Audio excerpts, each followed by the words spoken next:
स्वर सुधा मंच पर प्रस्तुत है मालती जोशी की कहानी। मैंने चांद तारे तो नहीं मांगे थे। दिन भर निधि पानी से बाहर पड़ी मछली की तरह छटपटा रही थी। शाम हुई तो घायल शेरनी की तरह उसने कमरे में चक्कर लगाना शुरू कर दिया। माँ कुछ देर तक तो यह सब देखती रही। आखिर उनसे रहा नहीं गया। बोली, अगर उसका फोन नहीं आया तो तुम्हें लगाकर देख लो, कोई छोटी थोड़ी ही हो जाओगी।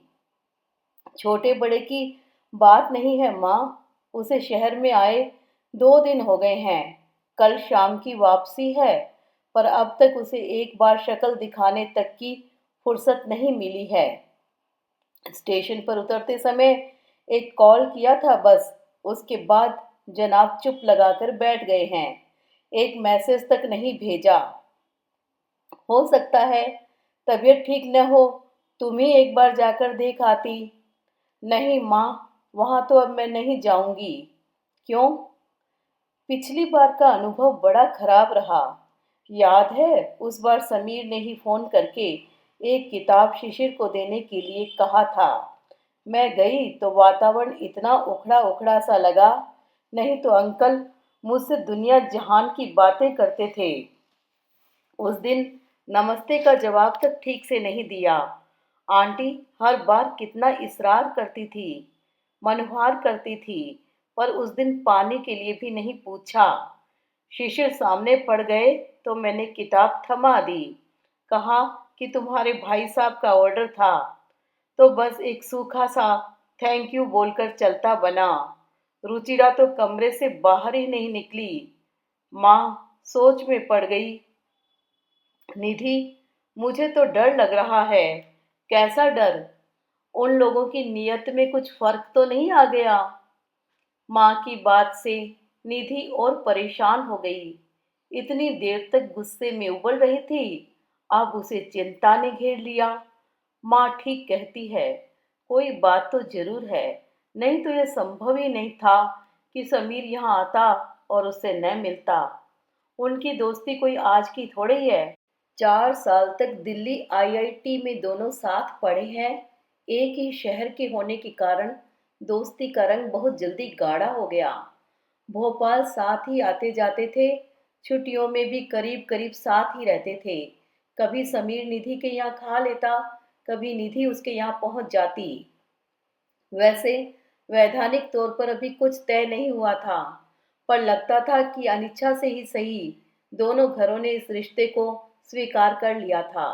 अपना जातिगत अभिमान और संस्कार छोड़ना इतना सरल नहीं होता, पर कई बार बच्चों की खुशी सर्वोपरि हो जाती है। उस दिन समीर रात कोई 9 बजे आया। उस समय कहीं बाहर जाने का मूड नहीं था। इतनी रात को शायद अनुमति भी न मिलती। दोनों छत पर जाकर बैठ गए। 5-10 मिनट यूं ही बीत गए, न समीर ने कुछ बताया। कुछ देर बाद समीर ने ही मौन तोड़ा। लगता है इस बार जंग पर ही आया हूँ। 2 दिन घर पर जूझता रहा, अब तुम मुंह फुलाकर बैठी हो। घर में किस बात पर ठनी थी? शादी पर। मुझे एक लड़की देखने बुलाया गया था और हाँ करने के लिए मुझ पर जोर डाला जा रहा है। क्या मतलब? चौंक गई ना? मैं भी इसी तरह चौंका था। मैंने डैडी से कहा कि सब कुछ जानते बूझते आपने यह नाटक क्यों किया? तो बोले, प्रोफेशनल कॉलेज में ऐसी दोस्तियां तो आम बात हैं, पर तुम शादी तक पहुंच जाओगे यह नहीं सोचा था। मम्मी बोली, कम से कम जाति बिरादरी का तो ख्याल करना था। घर में शादी के लायक बहन बैठी हुई है। कल को जब उसकी बात चलेगी तो तुम्हारी ये शादी आड़े आएगी। फिर क्या? बड़ी मुश्किल से उन्हें मना पाया हूँ।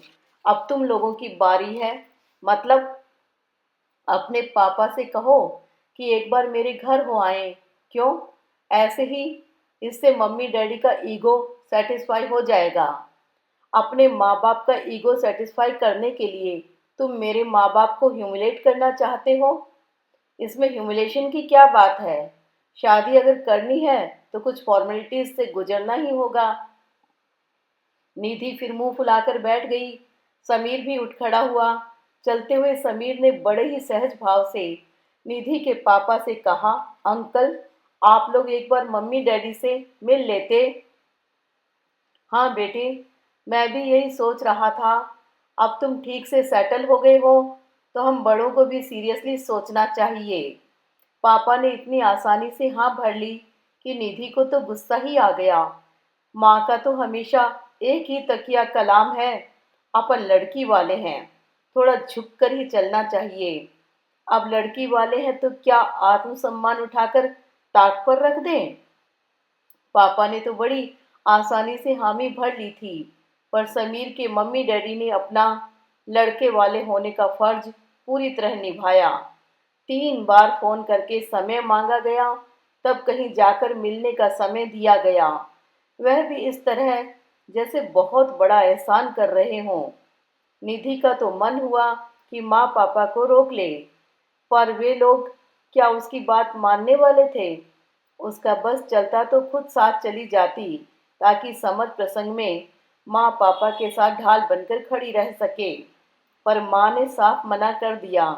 तब उसने जबरदस्ती ललित को अपने भाई को तैयार किया, ताकि वहाँ का सारा हाल मालूम हो सके। ललित ने आकर बताया कि समीर के मम्मी डैडी पूरे वक्त यही सुनाते रहे कि इतने अच्छे अच्छे रिश्ते आ रहे हैं, पर बेटे की जिद के आगे मजबूरन झुकना पड़ रहा है। एक से एक ऑफर हैं, पर मन मारकर सबको लौटाना पड़ रहा है।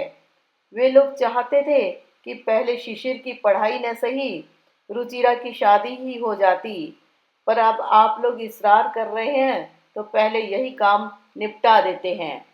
इसके बाद एक लंबी चौड़ी लिस्ट पकड़ा दी गई थी। निधि का तो खून खोल गया था, पर माँ एकदम शांत थी। बोली, अब अगर इंजीनियर दामाद चाहिए तो इतना तो करना ही पड़ता है। तेरी दीदी की शादी में नहीं किया था, पर माँ, तुम्हारी ये बेटी भी तो इंजीनियर है। समीर के साथ ही बीटेक किया है मैंने। अगर तुम लोगों ने मुझे बाहर जाने दिया होता तो आज मैं भी उसके बराबर तनख्वाह पाती होती। उससे क्या फर्क पड़ता है? माँ ने शांत भाव से कहा, तो निधि ने सिर पीट लिया। ये हिंदुस्तानी कभी नहीं सुधरेंगे। माँ ने और दीदी ने उसे साफ कह दिया कि देखो, अब ज्यादा चूं चपड़ मत करो, हम शादी किए देते हैं, तुम बस उसे निभाने की कोशिश करना। ज्यादा तुनुक मिजाजी दिखाओगी तो अपना ही घर बिगाड़ोगी। निधि लेकिन बहुत बेचैन थी। उसकी समझ में यह नहीं आ रहा था कि पिछले 6 साल से उन लोगों की दोस्ती चली आ रही थी। तब समीर के माता पिता को ऐतराज नहीं हुआ, अब एकाएक क्या हो गया? पापा बोले तब शायद उन्हें यह नहीं लगा होगा कि बात शादी तक जाएगी। ललित बोला, नहीं पापा, समीर के पास होते ही रिश्तों की जैसी बाढ़ आ गई है। उसे उनका मन डोल गया है। आपकी बेटी एमटेक कर गई है तो आपके लिए समस्या बन गई है, पर उनका बेटा तो लाखों की हुंडी बन गया है। पिछले 4-6 साल से ये लोग साथ घूम रहे हैं, सब दूर इनकी चर्चा है। अगर यह रिश्ता टूट गया तो समीर को कोई दिक्कत नहीं होगी, उसकी शादी आसानी से हो जाएगी, पर आप मुश्किल में पड़ जाएंगे। समीर के डैडी यह बात जानते हैं, इसलिए उनकी कोशिश है कि बेटे की जिद की आड़ लेकर जितना खींचा जा सके खींच लिया जाए। What rubbish! नहीं बेटे, ललित ठीक कह रहा है। हम मना कर देंगे तो उनका कोई नुकसान नहीं होगा। उनके दरवाजे पर रिश्तों की लाइन लगी हुई है, पर तुम्हारे लिए दूसरा लड़का ढूंढना मेरे लिए कठिन हो जाएगा। दूसरा लड़का? पापा, मैं समीर के अलावा किसी और की कल्पना भी नहीं कर सकती। तो फिर चुपचाप बैठो और हमें शादी की तैयारी करने दो। शादी सानंद संपन्न हो गई। हालांकि कई बार निधि का मन विद्रोह करने को हुआ, पर दीदी ने समझाया कि निधि अभी अगले 50 साल तक भारत में यही स्थिति रहेगी। वधु पक्ष को वर पक्ष की हर शर्त माननी ही पड़ेगी। इसलिए अब बेकार नाटक मत करो। तुम्हें तुम्हारे मन का राजकुमार मिल रहा है। दोनों ओर के बड़ों ने अपनी जाति और कुल गोत्र के अभिमान को त्याग कर शादी की मंजूरी दे दी है। इसे ही अपना अहोभाग्य समझो और चुप रहो। अब अपना सारा ध्यान समीर में लगाओ, बाकी चीजें हमारे लिए छोड़ दो।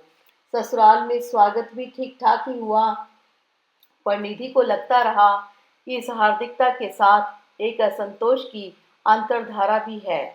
पर यहाँ भी दीदी की सीख काम आई।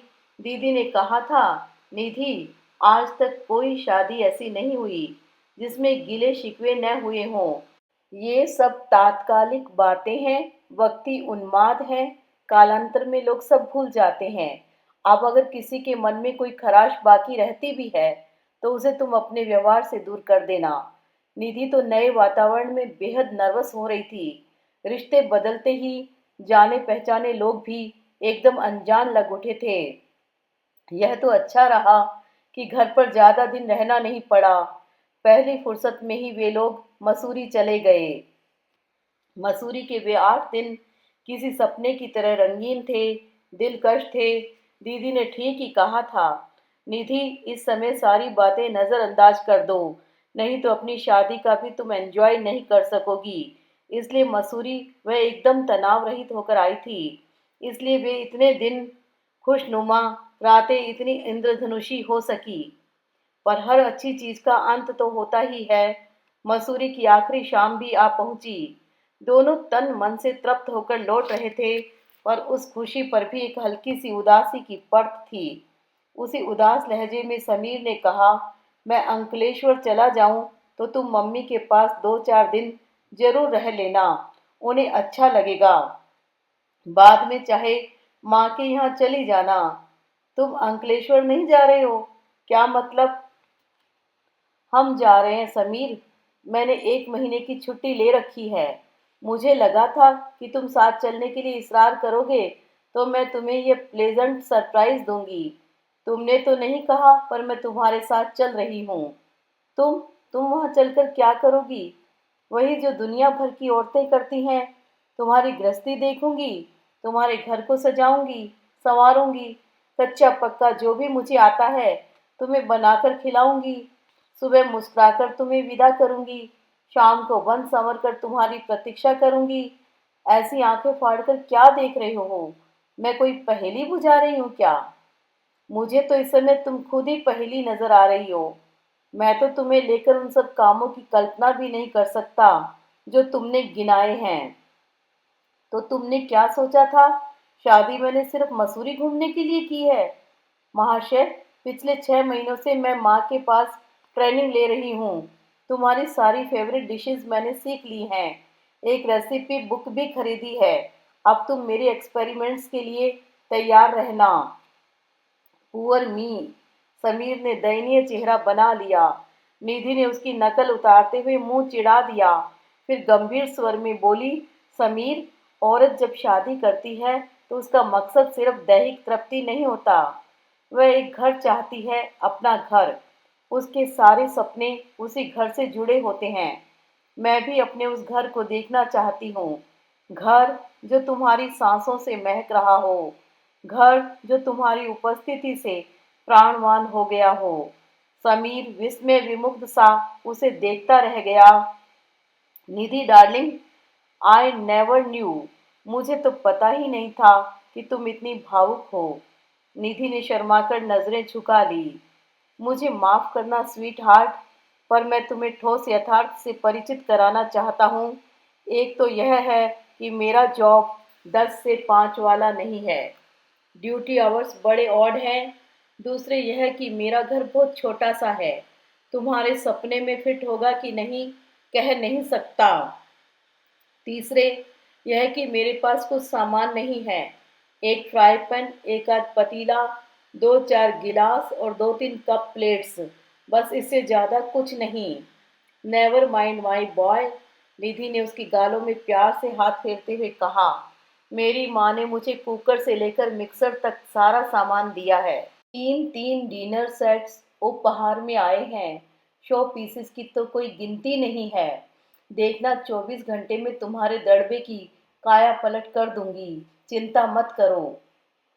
पर समीर पूरे रास्ते चिंता मग्न ही बना रहा, क्योंकि वह अपनी मम्मी को अच्छी तरह जानता था। उसे मालूम था कि निधि की छुट्टी की बात घर में एक धमाके की तरह गूंजेगी। सामान मांगने की तो वह कल्पना ही नहीं कर सकता था। जैसा कि उसने सोचा था, मम्मी ने छुट्टी की बात सुनते ही मुंह बना लिया। अब तो सब अपनी मर्जी के मालिक हो गए हैं। घर के बड़ों से पूछने का तो रिवाज ही नहीं रहा। आप कहें तो उसे यहीं छोड़ जाऊं?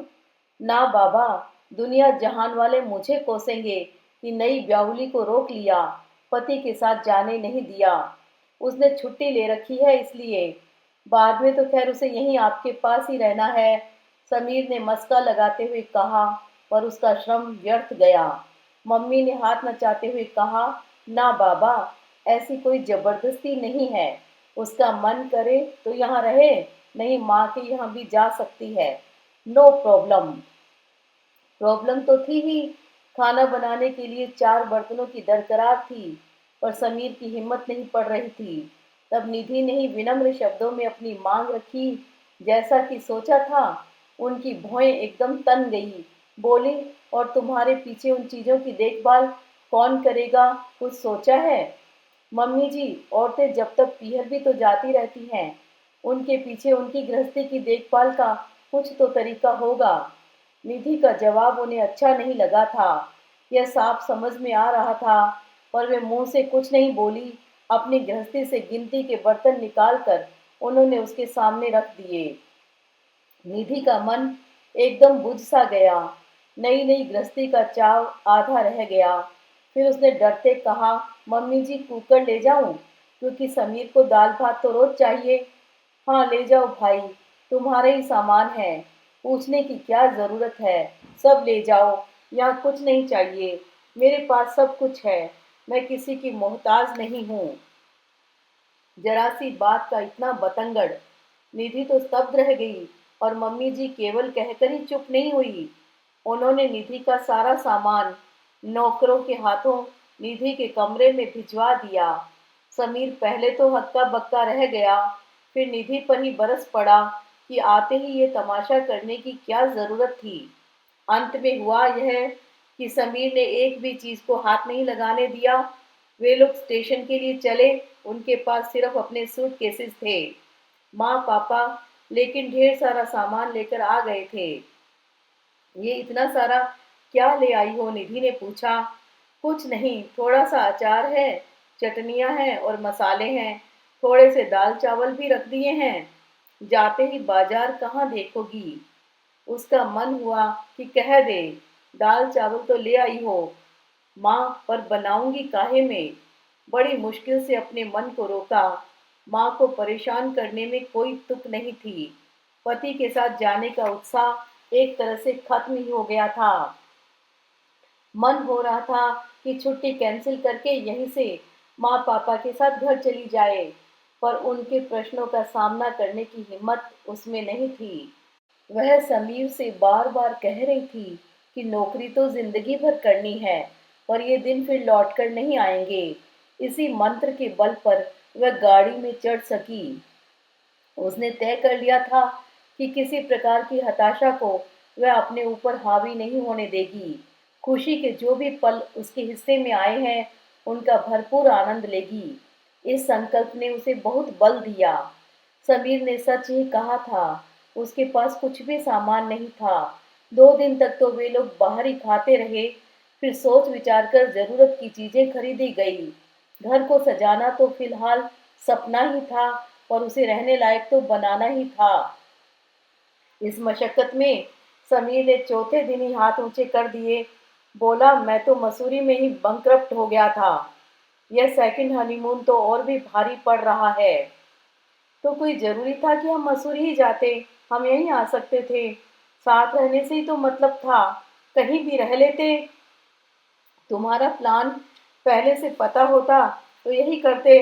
तुम्हारा ये सरप्राइज बहुत महंगा पड़ रहा है। निधि का मन हुआ, कह दे, महंगा तो पड़ेगा ही। तुम्हारा ईगो ही तुम्हें ले डूबा नहीं, तो जरूरत का हर सामान हमारे पास मौजूद था। खरीदने की जरूरत ही नहीं थी। पर उसने कुछ नहीं कहा। अपने संक्षिप्त से प्रवास में वह किसी तरह की कड़वाहट घोलना नहीं चाहती थी।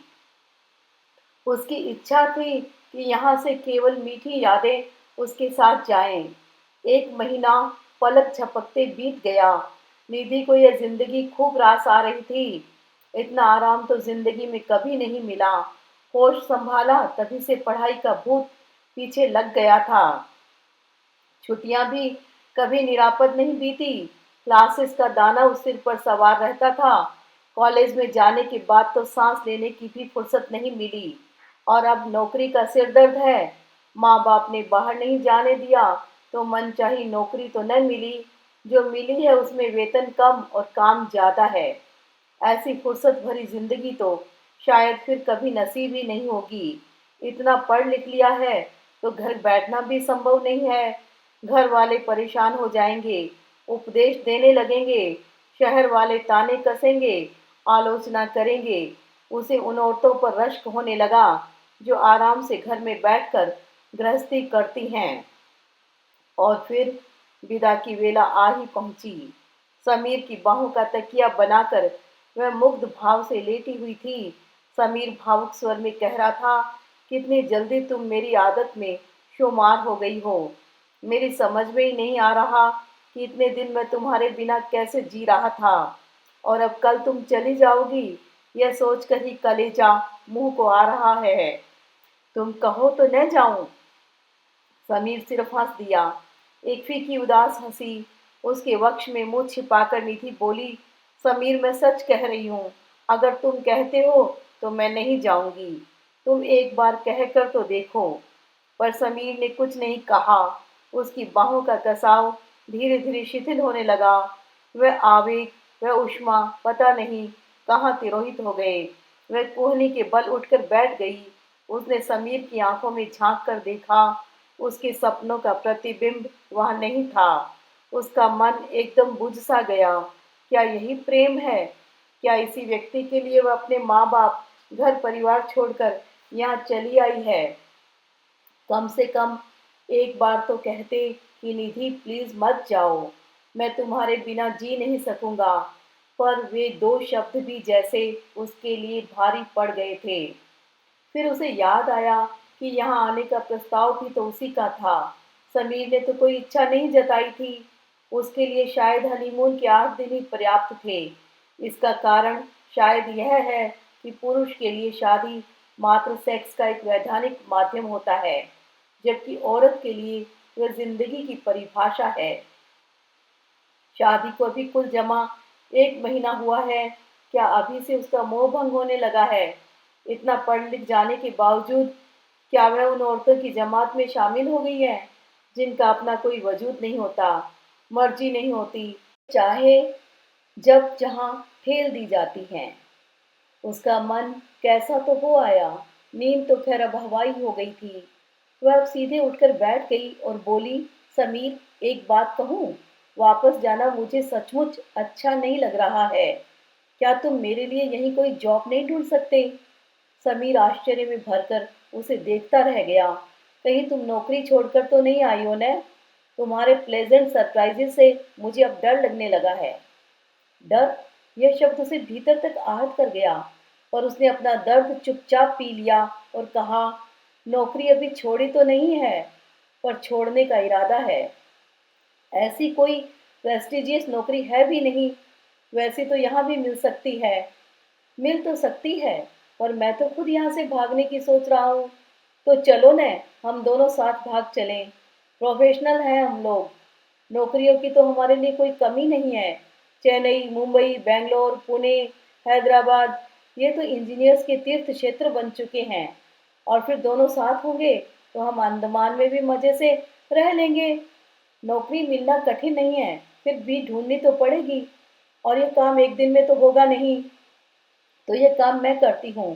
तुम अपनी नौकरी करो, मैं दिन भर जॉब हंटिंग करूंगी, इंटरनेट पर सर्च करूंगी, अखबारों के विज्ञापन देखूंगी। मतलब यही रहोगी? हाँ, इरादा तो यही है। मेरी तनख्वाह में गुजारा कर लोगी।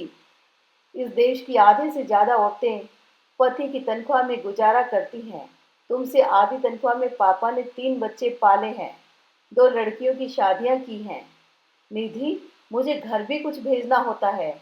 पिछले महीने तो कुछ भेज नहीं पाया, पर पिछले महीने तो शायद उन्होंने अपेक्षा भी नहीं की होगी। खैर, तुम जितना चाहो भेजते रहना, मैं थोड़े में गुजारा कर लूंगी। थोड़े दिनों की तो बात है, बस ये बताओ कि तुम खुश तो हो न? खुश हूँ, बहुत खुश हूँ मैं।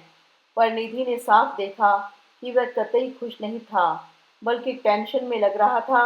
अगले 4-5 दिनों में तो उसे लगने लगा जैसे वह किसी अनजान व्यक्ति के साथ रह रही है। लगा कि वह एक अनचाहे मेहमान की तरह उसके घर में जबरदस्ती टिक गई है। वह खुद भी समझ नहीं पा रही थी कि ऐसा क्यों लग रहा है। देह का नाता तो अब भी वैसा ही था, पर देह के परे जो कुछ था वह धुंधला पड़ता जा रहा था। इसके बावजूद वह लौटने का मन नहीं बना सकी।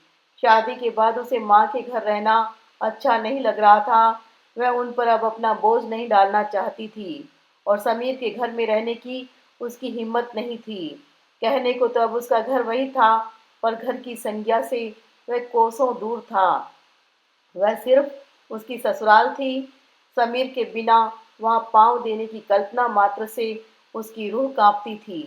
काश वह समीर से यह सब खुलकर कह पाती। समीर तो बड़ा खुश है कि अपना विरोध भूलकर मम्मी डैडी ने निधि को अपना लिया है, पर इस अपनाने में मात्र औपचारिकता है, हार्दिकता नहीं है। यह समीर कभी समझ नहीं पाएगा।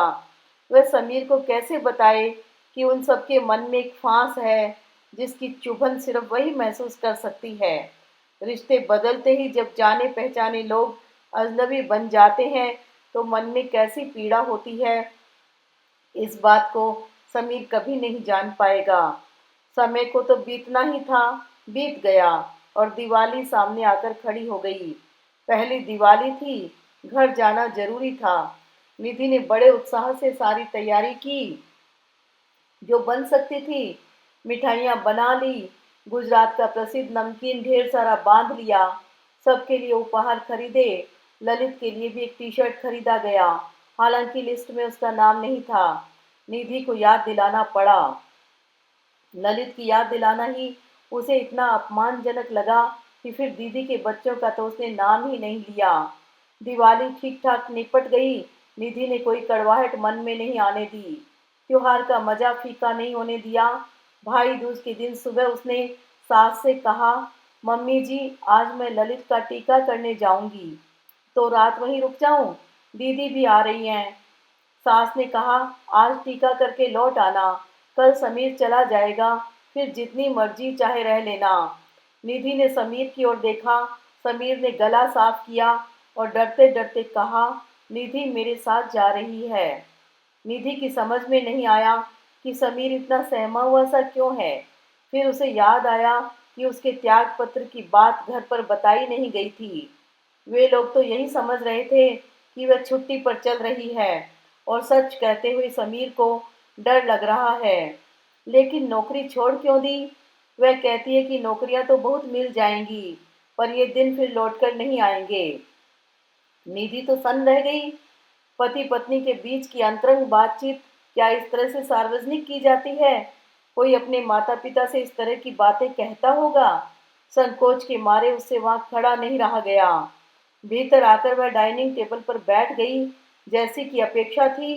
डैडी जी डांट रहे थे, यू आर इमोशनल फूल्स। नौकरियां क्या इस तरह सड़क पर पड़ी मिल जाती हैं? कितनी कंपटीशन है, कुछ पता भी है? हर साल हजारों लड़के पास आउट होकर निकल रहे हैं। तुम लोग जितनी देर करोगे, मेन स्ट्रीम में उतने ही पीछे धकेल दिए जाओगे। 10-15 हजार रुपए महीने का नुकसान हो रहा है, सो अलग। क्या करूं? वह कुछ समझना ही नहीं चाहती। मम्मी बोली, अगर घर में बैठने वाली ही करनी थी तो वह जयपुर वाली क्या बुरी थी? कम से कम सुंदर तो थी। रुचि ने जोड़ा, अरे वो बरेली वाले तो इंजीनियर लड़की भी दे रहे थे, और साथ में एक सेंट्रो भी। इनकी मति मारी गई थी तो कोई क्या करे? डैडी ने उसास भरी। निधि डाइनिंग टेबल पर दोनों हाथों में सिर दिए बैठी थी। अनचाहे सारी बातें उसके कानों से टकरा रही थी, या शायद उसे सुनाने के लिए ही सब कुछ कहा जा रहा था, क्योंकि सबको मालूम था कि निधि कहीं दूर नहीं गई है, जालीदार पार्टीशन के पीछे ही बैठी हुई है। निधि का मन वितृष्णा से भर उठा। उसे अपने सास ससुर पर उतना गुस्सा नहीं आया जितना कि समीर पर।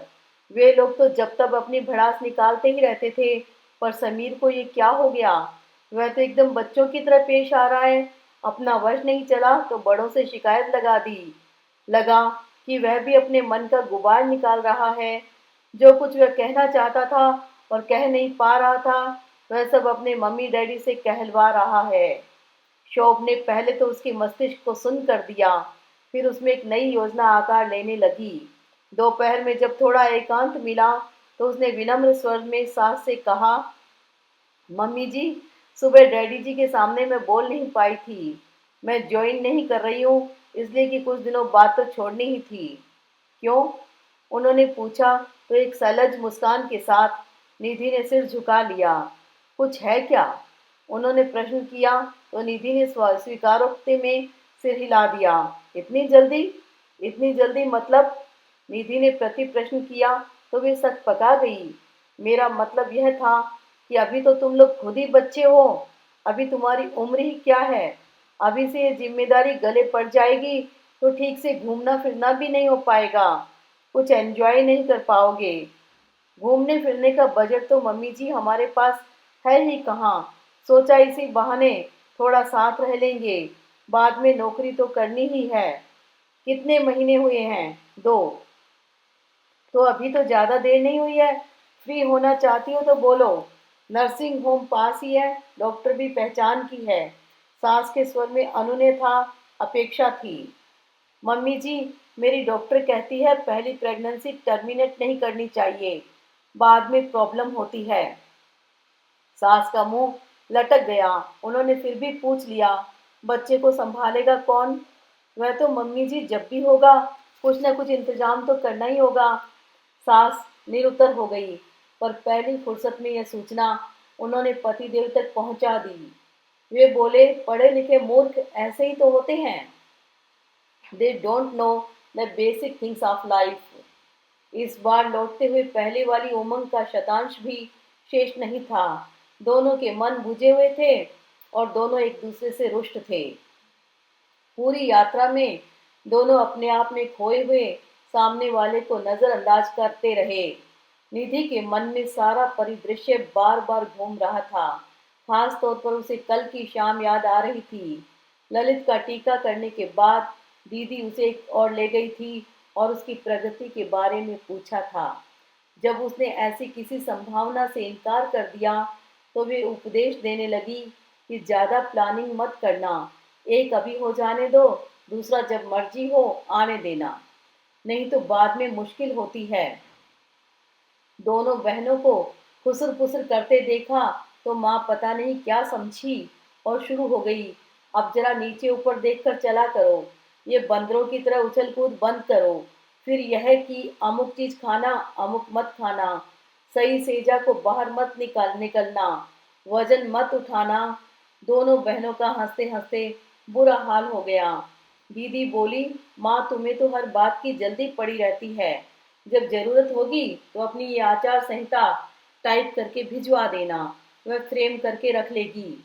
उस समय भी निधि को अपनी सास की याद आ गई थी।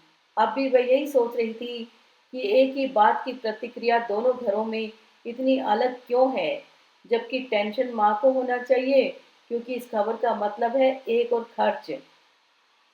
माँ ने इस बार भी ढेर सारा सामान बांध दिया था। उसमें दिवाली का निमित्त भी जुड़ गया था। उसकी तुलना में ससुराल की विदाई थोड़ी फीकी ही रही। पिछली बार मम्मी जी ने तूफान बर्पा करके उसका सारा सामान कमरे में पटक दिया था। इस बार वह नदारद था। न उसने कुछ मांगा न उन्होंने उठाकर दिया।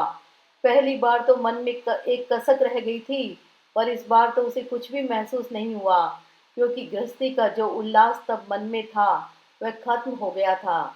अब अगर वे सारा सामान उठाकर रुचि को दे भी देंगी, जिसकी संभावना बहुत प्रबल है, तो भी उसे बुरा नहीं लगेगा। पूरे रास्ते निधि मन पर संयम रखे रही, पर घर पहुंचते ही उसने समीर को आड़े हाथों लिया। अगर तुम्हें मेरा साथ आना या रहना इतना बुरा लगता है तो मुझसे कहा होता। बच्चों की तरह मम्मी डैडी से शिकायत करने की क्या जरूरत थी? समीर भी भरा हुआ बैठा था। बोला, पहले मुझे यह बताओ कि इतनी इम्पोर्टेंट खबर पहले मुझे क्यों नहीं दी गई? कौन सी खबर? यही कि तुम माँ बनने वाली हो। कितनी शर्म की बात है कि मुझे दूसरे ये जानकारी दे रहे हैं। अच्छा, तो श्रीमान जी इस कारण मुंह फुलाए हुए थे। निधि को मन ही मन हंसी आ गई, परंतु प्रकट रूप से उसने बहुत ही गंभीर स्वर में कहा, तुम्हें जानबूझकर नहीं बताया। क्यों? तुम सीधे मुझे किसी नर्सिंग होम में ले जाकर अबॉर्शन करवा देते। तुम्हें क्या मैं जल्लाद नजर आता हूँ?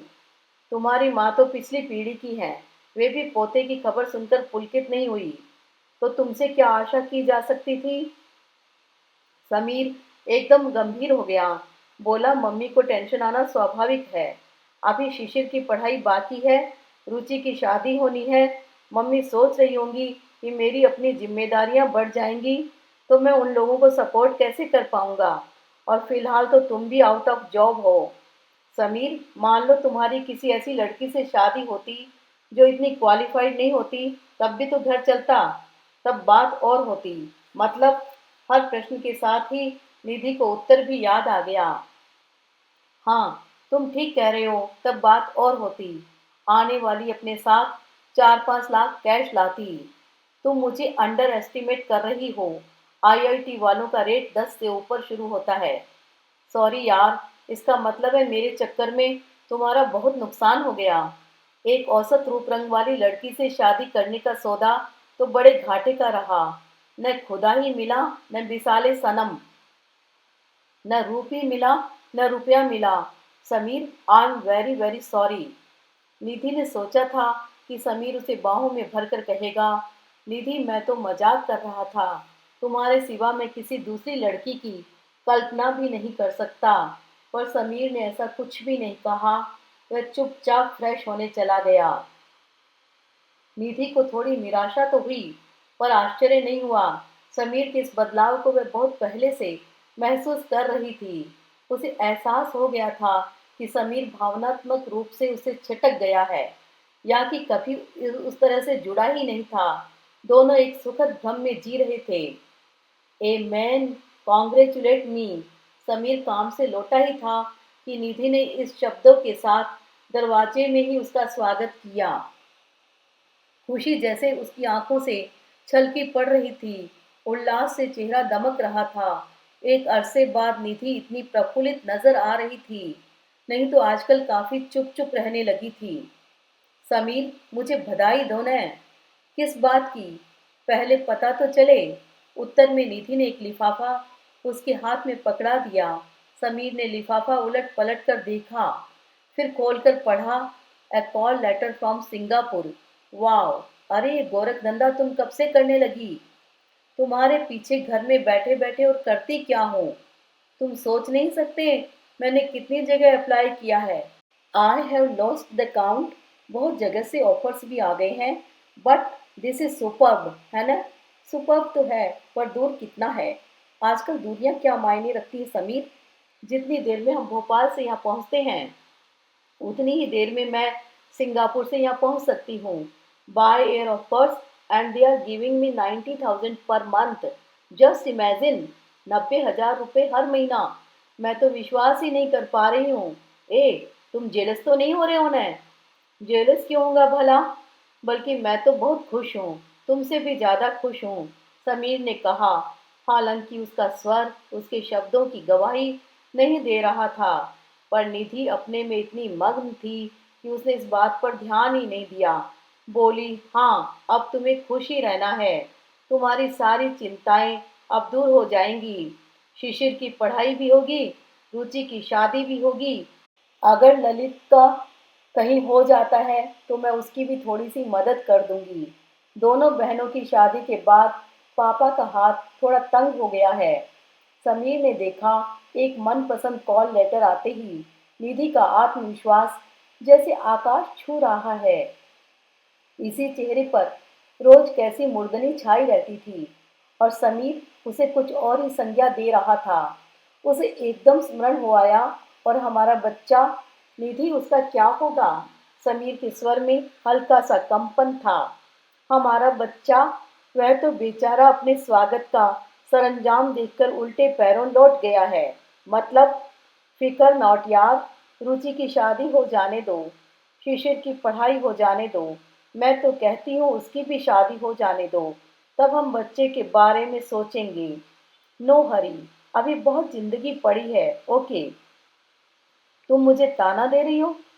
ताना किस बात का? तो फिर ये रुचि की शादी और शिशिर की पढ़ाई का जाप क्यों हो रहा है? यह जाप भी तो मैंने इसी घर में आकर सीखा है।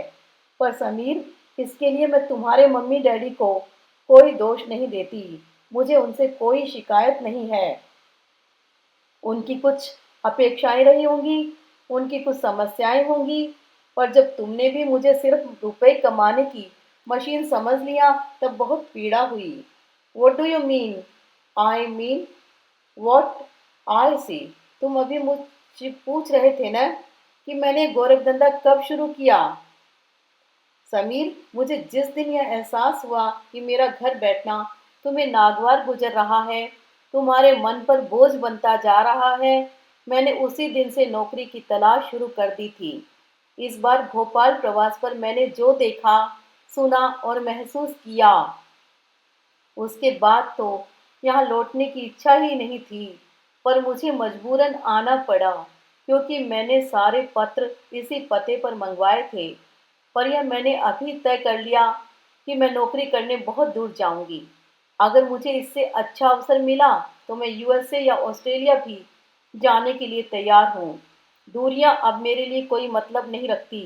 मन में 100 योजन की दूरी रखकर एक छत के नीचे रहने से तो अच्छा है दूर ही रहा जाए। निधि क्षण भर सांस लेने के लिए रुकी थी। दोबारा जब उसने बोलना शुरू किया तो उसका स्वर भीगा हुआ था। समीर, मैंने तुमसे खुशियों के चंद पल ही मांगे थे, चैन और सुकून से भरे 4 दिन मांगे थे। उसके बदले में सारी उम्र तुम्हारी गुलामी करती, पर तुमसे इतना भी न हो सका। और वह फूट फूट कर रो पड़ी। समीर उसे देखता ही रह गया। आज निधि उसे अलग ही अलग रूपों में दिखाई दे रही है। क्षण भर पहले का उसका ओजस्वी रूप उसके लिए अनजाना था। यह रोने वाली निधि तो और भी अपरिचित से लग रही थी। उसका मन हुआ उसे गले लगाकर सांत्वना दे, पर साहस नहीं हुआ। लगा कि यह अधिकार उसने खो दिया है।